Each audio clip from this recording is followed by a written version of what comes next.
Hi everyone, it's Manda here with Yachting International Radio, and I'm absolutely delighted to have my good mate Bradshaw on this show again. About a year ago, Bradshaw was doing an interview with us just as he was leaving on InfoTrack to start the Sydney Hobart, and this year's been a whole different kettle of fish.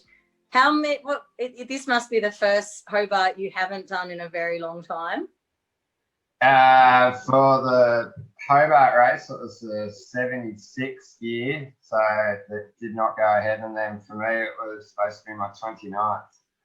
Wow. And it was a little bit unusual on Boxing Day, not really kind of getting the boat ready and not going through the motion to head out to the start line. And were you guys all ready to go? You were planning on doing the race and all prepped up and...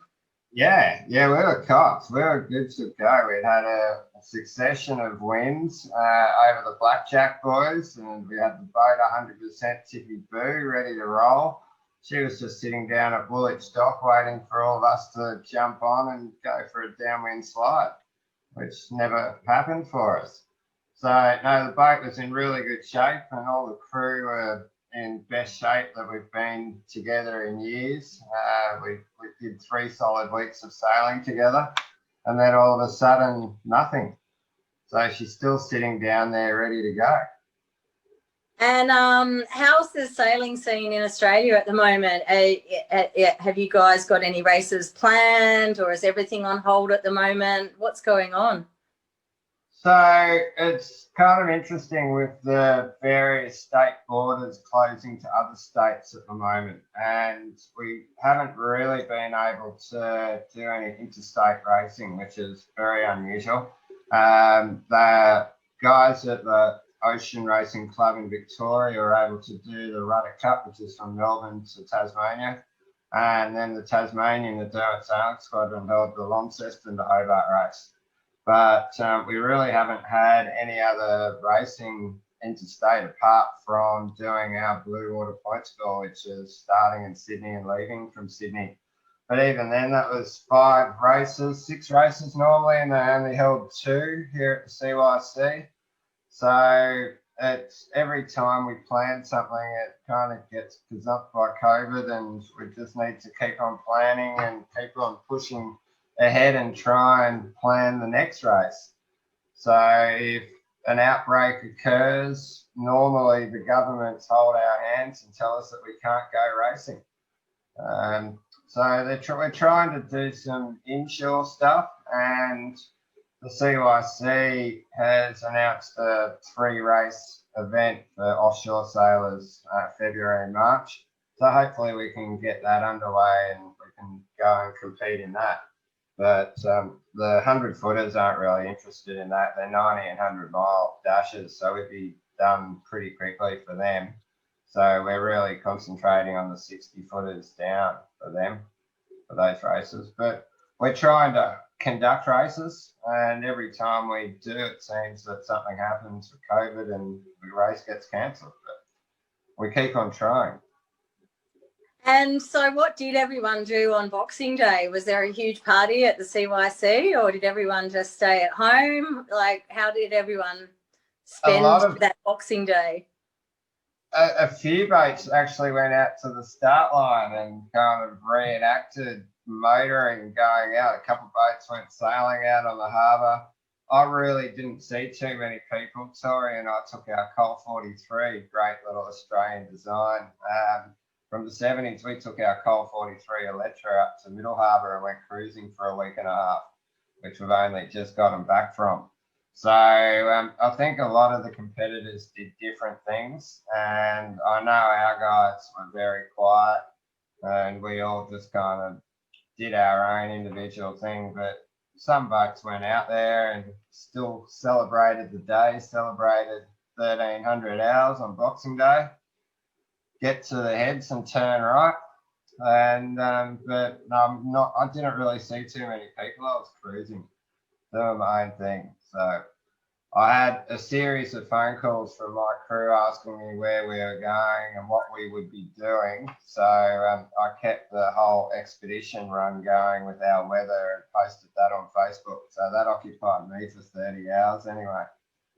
And how was that looking? Do you think you would have won the race given the conditions? It would have been a close race between us and Blackjack.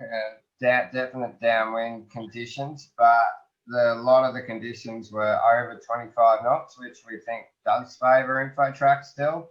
So it's hard to say who would have gotten there first, but I can pretty safely say that at least 3 or 4 boats would have gotten there inside Comanche's record, which would have been superb. Every time a boat breaks the Rolex Sydney Hobart race record, we say, oh, that won't happen again. But then it could have happened this year, but not to be. Not to be. Well, let's hope you get down there next year. And what about for you, Bradshaw? If the world does open up and you can get out of Sydney or Australia, what's on the cards for you this year? We have our travel permits ready to leave Australia. Just waiting for the boss to give me the go-ahead to get to Antigua, where Triple Lindy, the Cookson 50, is completely packed away. She weathered hurricane season up there and in Antigua, and I'll have the boys start to put her together towards the end of February, beginning of March. And hopefully I get to do a little bit of this inshore series that CYC is hoping to put on with a couple of mates on the 60-footer here, and then head over to Antigua, put the boat together. The Wales embark in April, which is always a lot of fun to do, look at a day racing. And then we need to work out how to get Triple Lindy over to LA for the Transpac. And so we're not quite too sure whether we'll put her on a ship or just sail it to LA and do the Transpac race. And the boss wants to do the Hobart race next year. So we've got a little bit of a schedule lined up for this year now, and hopefully that we can pull that together. Our biggest issue is that we have crew from Australia, New Zealand, USA, Canada, the UK, Spain, and Italy. So we've got to get everybody together, and that's seeming to be a little bit of a logistical nightmare. And if you don't own your own plane, but we'll make it happen. Yeah, absolutely.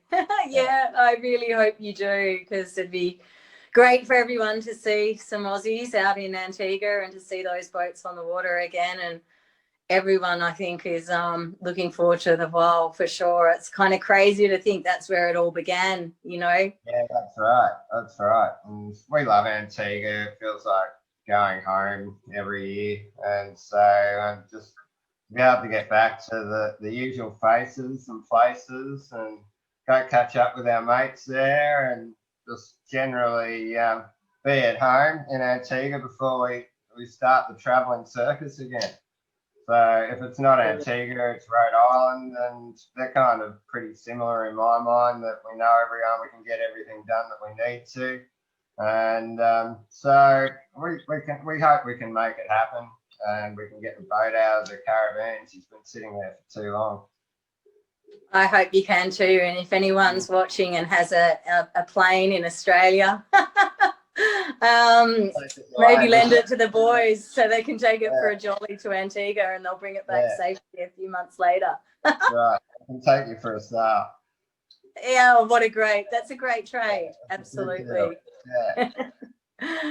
Well, thanks so much for coming on the show. It's really good to see you again. I am sorry that you didn't get the Hobart done, and let's look forward to catching up in Antigua, and really look forward to seeing you guys in Europe when you finish the Transpac.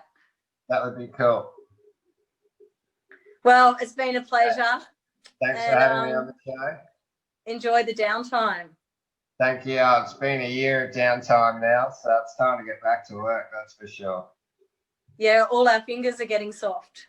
Yeah, they are. They are. And I'm not wearing gloves. You never have you? No. Awesome. Well, get the metho on the fingers and get ready for Antigua. Look forward to seeing you out there. Thanks, everyone. You've been watching Yachting International Radio with Manda and Bradshaw. See you soon. There you go.